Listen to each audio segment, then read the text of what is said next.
I like to use dip pens for ink journaling, ink sampling, and especially shimmer inks. I get pretty nervous when I put any sort of shimmer ink into any of my fountain pens, and there's always this apprehension of how much of a deep clean I'm going to have to do to get every single fleck of shimmer out of my nib and feed. That's where dip pens, I think, are really great. There are some drawbacks to using your standard dip pen such as this, and one of those things is that it doesn't allow you to really write for long sessions. It doesn't have consistent ink flow.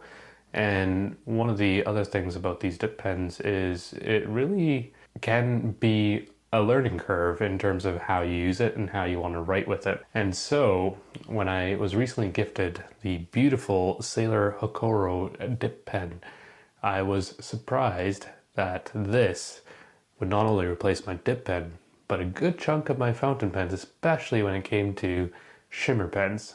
And I was very, very excited to realize that I would be using this Hocoro pen quite a bit. Today we'll take a closer look at the Sailor Hocoro Dip Pen.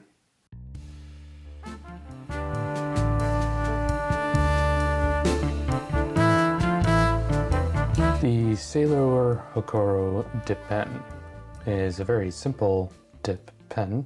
It costs $16 US or 20 Canadian dollars. It comes in a few different variations: a fine, a medium, a stub, and the Fude Nib. And I've got the Fude Nib here. And the cool thing about this pen is that the nib, right off the bat, tucks into the barrel itself. Mobility is a very key function of this, and storage as well. And you can put the nib right back into this barrel. With Fude nibs, the idea is it gives you the ability to align thickness as you write. So you can see that the nib dips up at an angle at the very end there. And depending on how you write, whether you increase the angle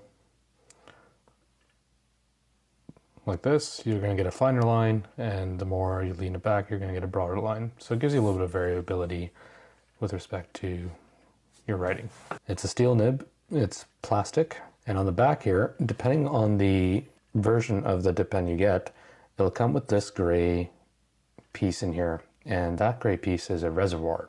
It allows you to hold a little bit more ink as you write with it, and giving you the capability for a longer writing session. I believe the fine and the mediums don't come with this reservoir, in which case you're not going to get as much of a writing or much of a duration with your writing time. It's really easy to clean. Once you're done with it, you just run it through some water and it's good to go again. My other dip pen is a standard dip pen. It's got a barrel or a dip holder or a nib holder, and it flexes.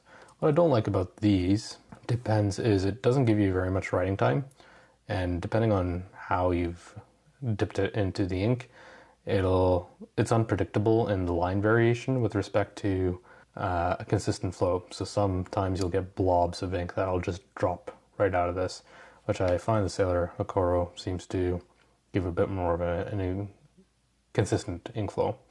I've also tried glass pens. Again, it's just the frequent dipping.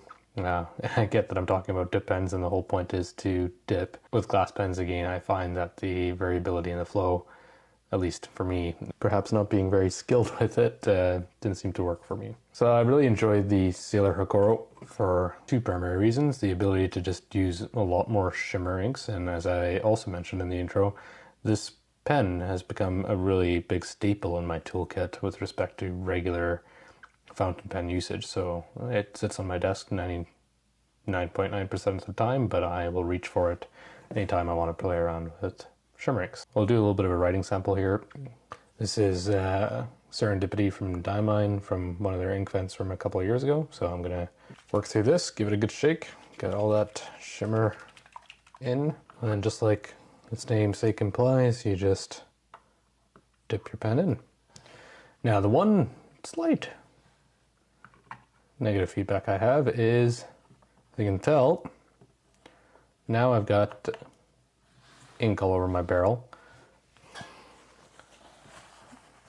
and it stains really easily.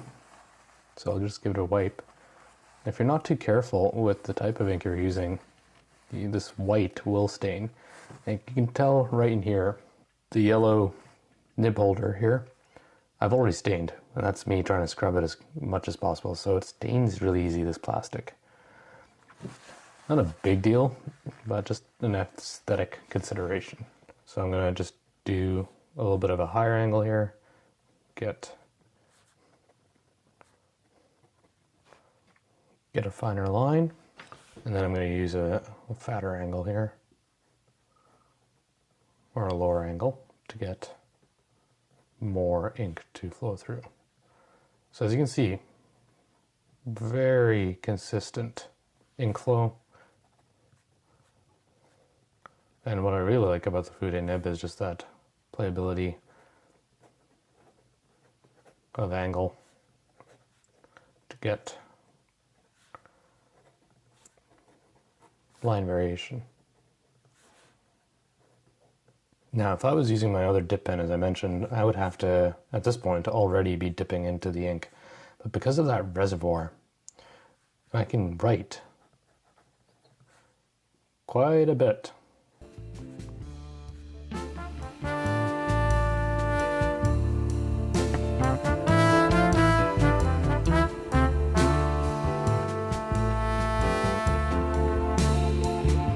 And what I really like about it is it becomes now, because of the reservoir, a fountain pen, effectively for a longer writing session. And it's quite comfortable, the barrel having a taper up here, so good grip on that.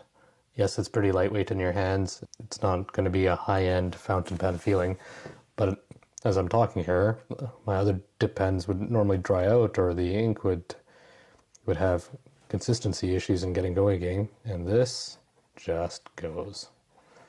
So I think Sailor has done a really good job of adding some fun into dip pens and giving you the capability of using it as a longer session writing instrument. It's hard to tell in this light here, but it has a lot of shimmer showing through. I don't know if you can see that. Let's see if I can get a closer zoom. So there's sheen and shimmer on here, and so it's showing a lot of flecking of shimmer. Perhaps hard to see in here.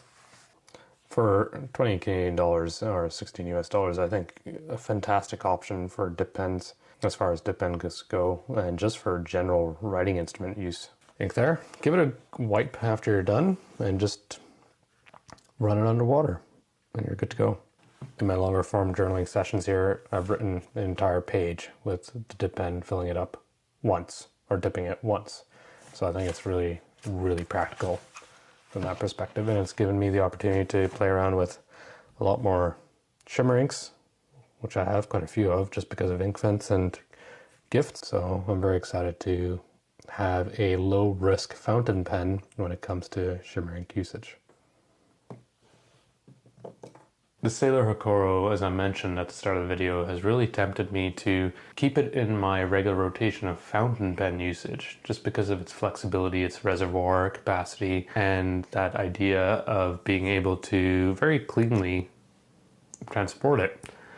It requires a simple clean, a simple flush, as I mentioned, and I think the flexibility in terms of being able to write an entire page with shimmer ink is a very exciting appeal for me personally. The price, I think, is fantastic, and I think Sailor has done a really interesting job of trying to innovate on the dip pen and provide a little bit more capability, agility, and a little bit more flexibility in this writing instrument compared to your regular dip pen. If you like this video, please consider clicking on the like and subscribe buttons below. I hope it was helpful in your considerations and explorations of dip pens. I'm curious about you. Have you tried the Sailor Hocoro? Let me know what you think in the comment section below. Take care, have a wonderful day, and bye for now.